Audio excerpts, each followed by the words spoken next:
विकलांग बहू पर अत्याचार। चारों तरफ से शहनाई बज रही थी। बहुत ही खुशी का अवसर था। शिवांगी घूंघट ओढ़कर मंडप में बैठी हुई थी कि तभी पंडित कहता है, अब वर और वधू दोनों फेरे लेने के लिए खड़े होंगे। पंडित के कहते ही शिवांगी अपने पति रोहित के साथ फेरे लेने के लिए खड़ी हो जाती है। कुछ ही देर में उनकी शादी संपन्न हो जाती है और रोहित उसे अपने साथ अपने घर ले आता है, जहां उसका गृह प्रवेश होता है। तभी रोहित की माँ माया कहती है, देखो तो जरा, बिल्कुल चांद का टुकड़ा है मेरी बहू। अरे नजर न लगे किसी की। माया अपनी बहू का स्वागत करती है और उसे रोहित के कमरे में छोड़ आती है। कुछ ही देर में रोहित आता है।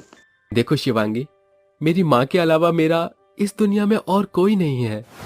वादा करो कि कभी भी मेरी माँ को कोई दुख या तकलीफ नहीं होने दोगी। आप चिंता मत कीजिए, मैं आपकी माँ का आपसे भी ज्यादा ख्याल रखूंगी। शिवांगी की बात सुनकर रोहित बहुत खुश होता है और कमरे की लाइट बंद करके अपनी सुहाग रात अच्छे से मनाता है। अगले दिन सुबह शिवांगी रसोई में चाय बनाती है और अपनी सास माया को देने जाती है। माँ जी, उठ जाइए, मैं आपके लिए चाय लेकर आई हूँ। अरे बेटी, तूने बहुत ही अच्छा किया जो तू आ गई। अब जरा मुझे अलमारी से एक पुराना कपड़ा निकाल कर दे दे। ये महीने की बीमारी बहुत परेशान कर रही है। माँ जी, आप कपड़ा इस्तेमाल मत कीजिए, मैं आपके लिए सैनिटरी नैपकिन लेकर आती हूँ। शिवांगी अपने कमरे से सैनिटरी नैपकिन लाकर माया को दे देती है, जिसके बाद माया की परेशानी कम हो जाती है।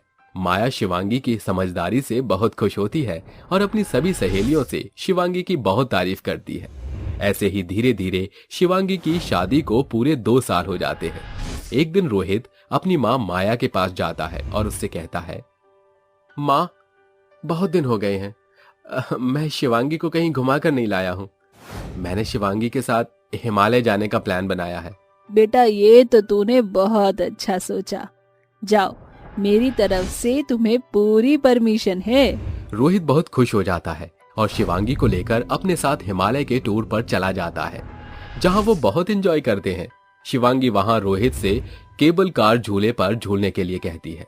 सुनिए जी, मुझे इस केबल कार झूले पर झूलना है। क्या आप मेरे साथ इस पर झूलना चाहोगे? अरे नहीं शिवांगी, अगर तुम्हारा झूले पर झूलने का मन है तो तुम झूलो, क्योंकि मुझे तो ऊंचाई से डर लगता है। रोहित की बात सुनकर शिवांगी अकेले ही केबल कार झूले पर झूलने चली जाती है। शिवांगी को बहुत खुशी मिलती है, लेकिन तभी अचानक से केबल कार झूले की रस्सी टूट जाती है, जिसके बाद झूला नीचे गिर जाता है। कई लोग जख्मी हो जाते हैं और सभी को हॉस्पिटल में भर्ती किया जाता है, जहां शिवांगी भी हॉस्पिटल में एडमिट होती है। डॉक्टर रोहित के पास आकर कहते हैं, देखिए, ये बहुत ही बुरी खबर है। आज के बाद आपकी पत्नी अपने पैरों पर कभी नहीं चल पाएगी। ये कहकर डॉक्टर वहां से चले जाते हैं, लेकिन ये सुनकर रोहित का बहुत बुरा हाल हो जाता है। वो रोने लगता है। जब वो शिवांगी की ये हालत देखता है तो वो कुछ कह नहीं पाता। कुछ दिन बाद वो हिमालय से वापस घर लौट आता है और रोते हुए अपनी माँ को शिवांगी के एक्सीडेंट के बारे में बताता है। उसके बाद शिवांगी की दोनों टांगें खराब हो गई, अब वो कभी चल नहीं पाएगी। तभी शिवांगी बैसाखी का सहारा लिए माया के पास चलती हुई आती है। शिवांगी की ये हालत देखकर एक पल को माया का दिल पसीज जाता है। तू चिंता मत कर बहू, शुक्र है भगवान ने तेरी जान बचा दी और तुझे कुछ नहीं हुआ। उस दिन के बाद से घर की सारी जिम्मेदारी माया के ऊपर आ जाती है, जिसके बाद माया बहुत ही चिड़चिड़ी हो जाती है और इस वजह से वो शिवांगी के ऊपर अत्याचार करने लगती है। यहाँ तक कि वो नौकरानी को घर से निकाल देती है और सारे काम बेचारी अपाहिज शिवांगी से करवाती है। इस लंगड़ी बहू का मैं क्या करूंगी? ये यहाँ से चली गई तो मैं अपने बेटे की दूसरी शादी करवा दूंगी और एक अच्छी सी बहू ले आऊंगी। उस दिन शिवांगी रसोई में रोटियां बना रही थी। तभी माया वहां आती है। कल मुही कहीं की, तू तो पूरी मनहूस निकली। ऊपर से ये काली जली हुई रोटियां बना रही है। क्या तुझे रोटियां बनानी भी नहीं आती? माँ जी, मैंने तो अभी तक एक भी रोटी नहीं जलाई। आप ऐसा क्यों बोल रही हो? तेरी इतनी हिम्मत, तू मुझसे जबान लड़ाएगी? माया गुस्से में शिवांगी का हाथ तवे पर रख देती है। शिवांगी का हाथ बुरी तरह से जल जाता है और वो रोने लगती है। माँ जी, मुझे माफ कर दीजिए, मैं आइंदा से आपसे कुछ नहीं कहूंगी। माया दिन रात शिवांगी पर अत्याचार करने लगती है। कभी वो माया को सीढ़ियों से गिरा देती तो कभी बर्तन धोते हुए उसकी कमर में लात मार देती। एक दिन वो अपने कमरे में अपने आप से कहती है, कितनी बेशर्म है ये शिवांगी। मैंने इसे घर से निकालने की कितनी कोशिश की, लेकिन ये इतनी ढीठ है कि घर से निकलना ही नहीं चाहती। ये सब शिवांगी कमरे के दरवाजे पर खड़ी हुई सुन लेती है, जिसके बाद वो रोते हुए अपने कमरे में जाती है और अपने कपड़े पैक करके बिना किसी को बताए अपने घर के लिए निकल जाती है। जब ये बात माया को पता चलती है तो वो अपने बेटे से कहती है, अरे अच्छा हुआ जो खुद भाग गई। वैसे भी अब वो हमारे किसी काम की नहीं थी। मैं तेरी एक अच्छी सी लड़की से शादी करूंगी। रोहित, तू चिंता मत कर, मैं इस घर में एक और बहू लेकर आऊंगी। ये कहकर माया रोहित की दूसरी शादी करवा देती है, लेकिन रोहित उस लड़की के साथ बिल्कुल भी खुश नहीं था, क्योंकि वो शिवांगी से बहुत प्यार करता था।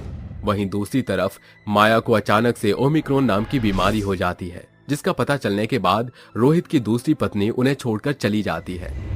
एक दिन माया बिस्तर पर पड़े हुए शिवांगी का नाम पुकारने लगती है, शिवांगी, शिवांगी, शिवांगी माया वो दिन याद करने लगती है जब शिवांगी हर दुख तकलीफ में उसका साथ दिया करती थी।